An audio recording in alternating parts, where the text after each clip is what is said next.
Start करते हैं आज का सेशन। आज के सेशन में हम बात करेंगे टेक्स्ट ट्रांसफॉर्मिंग के ऊपर। तो आप देख सकते हैं कि मेरे पास एक पैराग्राफ यहाँ पर अवेलेबल है और चलते हैं कोडिंग में। यहाँ पर इस पैराग्राफ के ऊपर मैं इम्प्लीमेंट करना चाह रहा हूँ ट्रांसफॉर्मिंग, यानी कि इसके टेक्स्ट के ऊपर। तो आपने सबसे पहले टाइप करना है सिलेक्टर, पैराग्राफ है मेरे पास ऑलरेडी, और इसके बाद टेक्स्ट और हाइफन, और यहाँ पर आपने बताना है कि आप इसे ट्रांसफॉर्म करना चाह रहे हैं। तो टेक्स्ट ट्रांसफॉर्म, इसके बाद यहाँ पर आपने वैल्यू देनी है। लाइक मैं चाहता हूँ कि कैपिटलाइज हो जाए, तो आप इस तरीके से यहाँ पर कैपिटलाइज यूज़ करेंगे। सही है, कंट्रोल एस, यहाँ पर F5, आप देख सकते हैं कि कैपिटलाइज हो चुका है मेरे पास। अगर आप चाहते हैं कि आप अपर केस में देखना चाहते हैं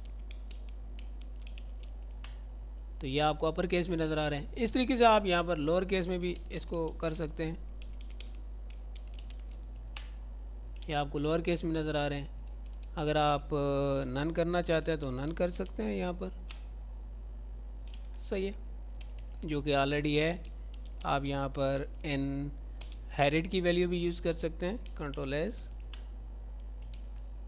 तो ज़्यादा capitalize lower case and upper case को यूज़ किया जाता है।